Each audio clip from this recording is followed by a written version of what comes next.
Hello friends, मैं हूं प्रदीप। जैसा कि मैंने प्रॉमिस किया था कि परसों से मैं वीडियो डालूंगा, तो आज मैं आपको एक डायरेक्शन कैसी पढ़ाई करनी चाहिए, किस स्टेज में आप हैं, उसके लिए मैं आपको गाइडलाइन कुछ दूंगा, जिससे कि आपको तैयारी करने में, ये डिसाइड करने में मदद मिले कि आप किस स्टेज पर हैं और किस स्टेज पर कौन से फैसले लेने चाहिए। तो सबसे पहले मैं उन छात्रों के बारे में बात करूंगा जो अभी इंटरमीडिएट में हैं। इंटरमीडिएट अभी 11th या 12th कर रहे हैं, पढ़ रहे हैं उसमें, या पास कर चुके हैं, ग्रेजुएशन फर्स्ट ईयर में आ गए हैं।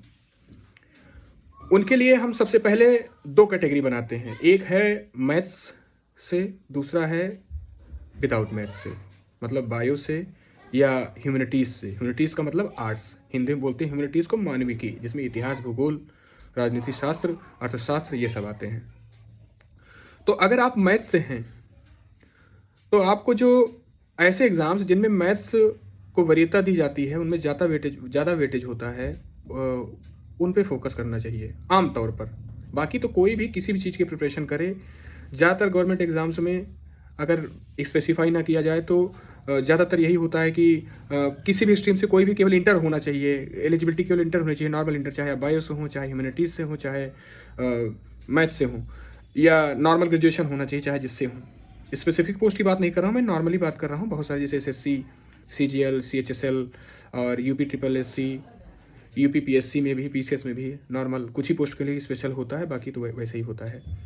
तो मेरा कहने का मतलब यह है कि अगर आप ज़्यादा स्पेसिफाई अपने आप को करना चाहते हैं कि किस डायरेक्शन में जाएं, तो जैसे एसएससी, सीजीएल है, सीएचएसएल है, इनमें मैथ्स और इंग्लिश का ज़्यादा वेटेज होता है।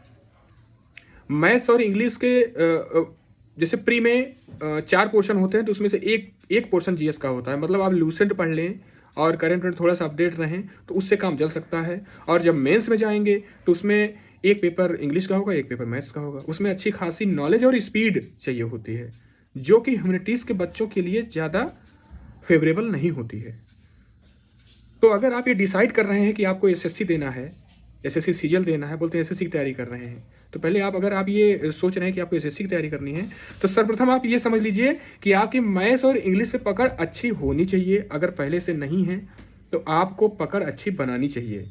मैंने इसलिए बोला कि मैथ्स के स्टूडेंट को करना चाहिए कि अगर आपकी मैथ्स ठीक थी तभी आपने इंटर मैथ्स से किया। अगर आपने इंटर ह्यूमैनिटीज से कर लिया तो ऑब्वियस है कि आपकी मैथ्स अच्छी नहीं थी। तो जब आप मैथ्स अच्छी नहीं थी तो आप क्यों इंटर ह्यूमैनिटीज से करके, इतिहास भूगोल से करके, आर्ट्स से करके, बायो से करके, फिर आप एसएससी की तैयारी के लिए स्पेशली मैथ्स को का 1 2 3 फिर से पढ़ने जाएंगे। और जब तक आप उसको पढ़ेंगे, स्पीड बनाएंगे, नॉलेज गेन करिए, फिर स्पीड बढ़ाइए, उसके बाद आप फाइट में आ पाएंगे। तब तक कंपटीशन दिन ब दिन बढ़ रहा है, तब तक जो नए बच्चे आए होते हैं वो पीट कर ले जाते हैं, आपको पिछाड़ देंगे।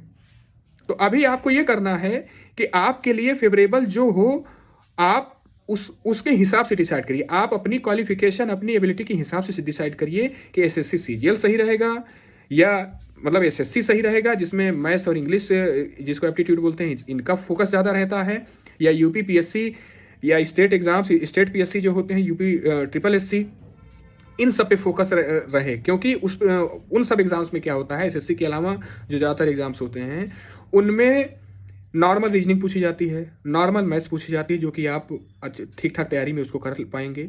ज़्यादा फोकस उसमें जीएस का होता है, जीएस का होता है और हिंदी का होता है। अगर यूपी के एग्जाम में देखें तो हिंदी का ज़्यादा फोकस होता है। तो अगर आपने ह्यूमैनिटीज से इंटर किया तो इतिहास भूगोल आप पढ़ के आ रहे हैं, हिंदी पढ़ के आ रहे हैं, तो क्या होगा कि आपकी जस्ट अभी नॉलेज वो आपने जस्ट गेन की है, चलिए परीक्षा देने के लिए ही सही, लेकिन आपका कुछ तो बेस है। आप उसके ऊपर से तैयारी शुरू करेंगे, आप जीरो से स्टार्ट नहीं करेंगे।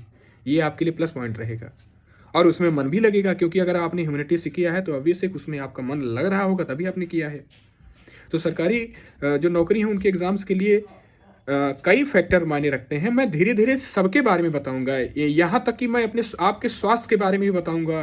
वर्कआउट आपको कैसे करना चाहिए, आपको आपका ब्रेन कैसे अच्छे से वर्क करे, आपका प्रेजेंस ऑफ माइंड कैसे वर्क करे, आपकी बॉडी कैसे हेल्दी रहे, क्योंकि बोलते ना कि हेल्थ इज़ वेल्थ, स्वास्थ्य ही सब कुछ है। तो सबसे पहले आपको स्वास्थ्य पे ध्यान देना होगा। आपको योगा कुछ करें, आप कुछ मैं ऐसी टिप्स दूंगा कि कुछ ऐसा करेंगे जिससे आपका ब्रेन शार्प हो, आप जो पढ़ें वो ज़्यादा अच्छे से दिमाग में रख पाएँ। ये सब भी केवल पढ़ना ही महत्वपूर्ण नहीं है, उनको दिमाग में रखना भी उससे भी ज़्यादा महत्वपूर्ण है। आप कितना भी पढ़ लेगा, दिमाग में नहीं रहेगा तो कोई मतलब नहीं है। तो मैं हर एस्पेक्ट पे बात करूँगा इस चैनल पर, हर एस्पेक्ट पे बात करूँगा।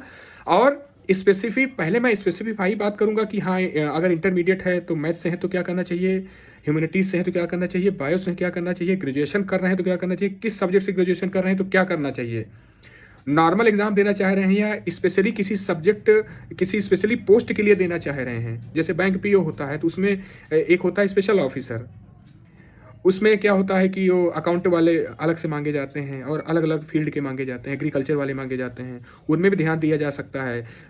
एग्रीकल्चर का बहुत स्कोप बढ़ रहा है, लोग ध्यान नहीं देते हैं। एग्रीकल्चर का मतलब लोग केवल खेती मानते हैं, ऐसा नहीं है। एग्रीकल्चर का स्कोप बहुत ज़्यादा बढ़ रहा है।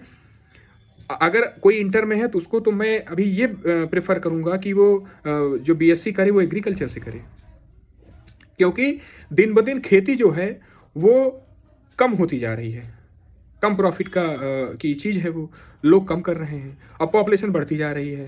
तो नई नई टेक्नोलॉजी आ रही है और उनकी मांग बढ़ रही है कि कम से कम एफर्ट में, कम से कम ज़मीन में ज़्यादा से ज़्यादा कैसे अनाज उपजाया जाए।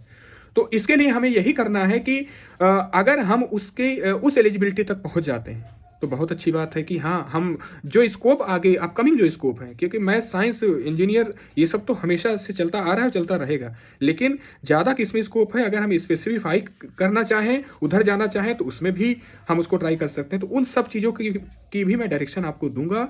बस हमारे चैनल पर बने रहिए, धीरे धीरे आपको डेली मैं कुछ ना कुछ टिप्स देता रहूँगा। एक दिन ऐसा आएगा कि आप कोई भी वीडियो, आप चाहे जिस स्ट्रीम से हो, वो वीडियो पे आप क्लिक कीजिए और क्लिक करके आपको समझ में आ जाएगा कि हाँ, ये वीडियो मेरे हेल्प की है। मैं ह्यूमैनिटीज़ वाला हूँ तो मैं इस वीडियो को देखूँ, मैं मैथ्स वाला हूँ तो इस वीडियो को देखूँ, तो या मैं नॉर्मल करना चाहता हूँ तो मैं उस वीडियो को देखूँ, मुझे हेल्प मिले। फिर आज के लिए बस इतना ही, बाकी कल मिलते हैं, मुझे भी ऑफिस जाना है।